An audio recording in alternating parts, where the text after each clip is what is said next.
Welcome back to my YouTube channel, Wake Up and Live. This is Bob. Today I want to look at how Jamaicans can help keep social media pleasant for everybody.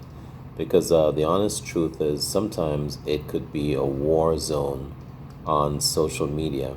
And sometimes it ends up being way more destructive than anything anyone could do to anyone personally.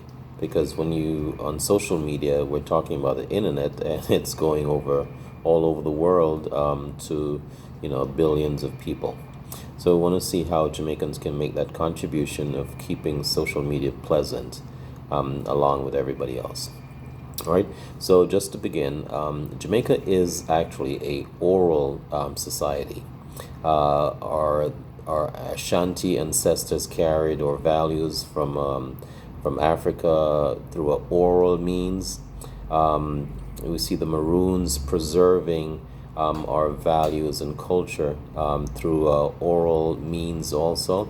We see the Rastafarians spreading those values throughout our society using their oral tradition, which is reggae music.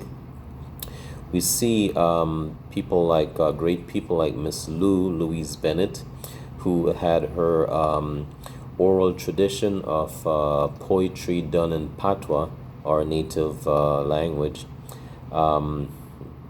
We see dancehall with its has its oral messaging also doing its thing. We see our rumbar talks, for example. A lot of people don't realize rumbar is a huge contributor of a certain type of philosophy for Jamaica, Jamaica's own breed of philosophy. Yeah, and don't forget the our fence side labrish. Two women standing by the fence side on their breadfruit tree, and they can do a great deal of messaging. So yes, we are oral society, and because of this, naturally so, Jamaicans gravitate towards social media because, of course, we have enough fit about. But Jamaicans, my people, never let the facts get in the way of telling a good story. And if you go on, like, know what I mean by that, I'm saying to you that Jamaicans don't always need the facts to arrive at a conclusion, because sometimes the facts are just not convenient for their story. If the story is absent of facts, it can make for a more epic story. All right. Having said that, though, and with those things said, we should at all times be careful when we're posting things. We want to make sure that sometimes we're posting things, we don't repost just anything, because we need to make sure what we're posting actually represents us. All right. You don't want to just score points by posting something, because some things, in the case of, let's say, a journalist, you would have an editor that actually filters out what gets to the public, because believe it or not everything needs to be put in the public domain. You see, a story sometimes is given value more than certain things, like, for example, the victim's age and certain other elements about the victim. So you can't just see an accident on the road and post it, or hear of a situation where you don't want a situation where a mom has to see her 13-year-old daughter, a story about a 13-year-old daughter on the internet, before anyone officially tells her that she was behaving inappropriately in a taxi, with a taxi driver or so. You don't want to do that. All right. You want to be responsible. So in order to do that, there are a couple things you want to make sure. One, you want to make sure you don't post things at random that way. Two, you want to make sure you check to make sure your postings are age appropriate. Look at the victims. The victim too young, is the victim too old?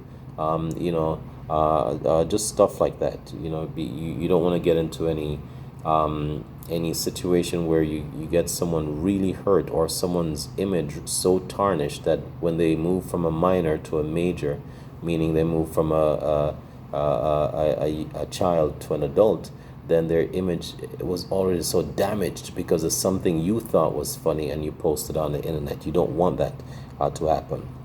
All right, another thing, I did say avoid a random posting.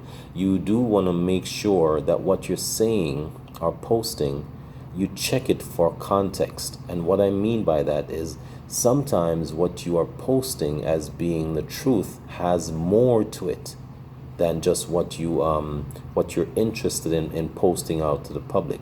Remember now, we are all not journalistically trained. So we need to make sure that we are on our own acquiring certain understanding of the things that we need not post. All right, we have to be careful with those things.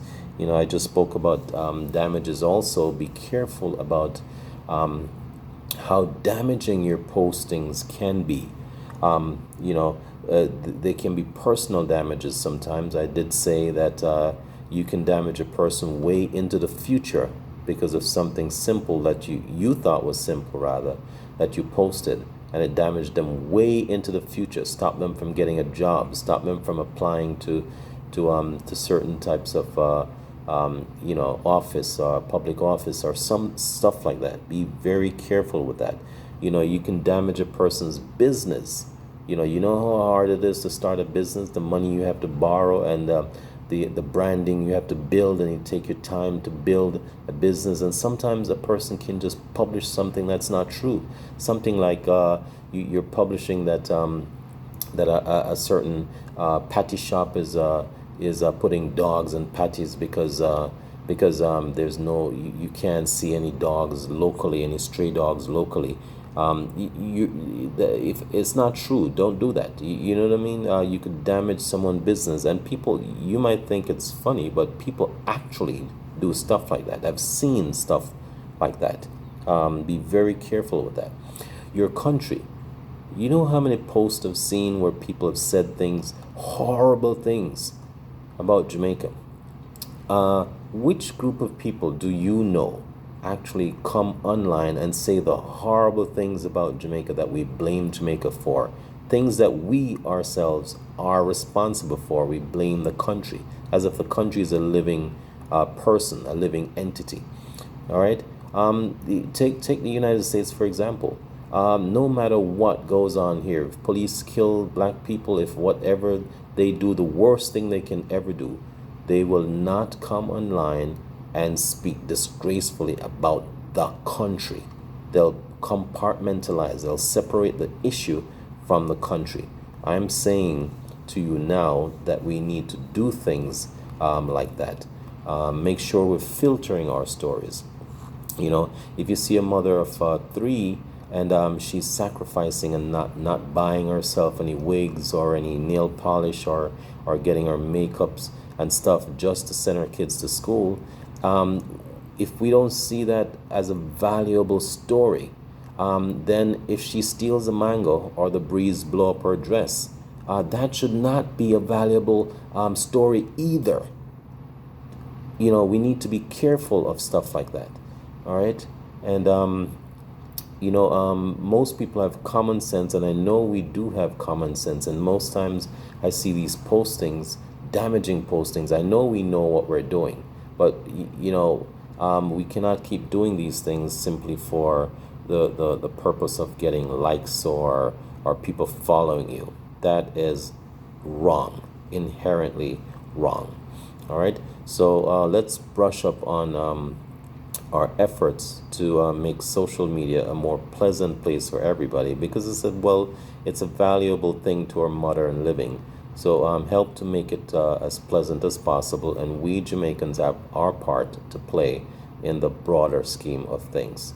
All right, thank you for watching. This is Wake Up and Live with Bob, and if you haven't yet subscribed, please subscribe, like, and share my videos, and leave a comment, a pleasant comment, if you so desire. Thanks again for watching.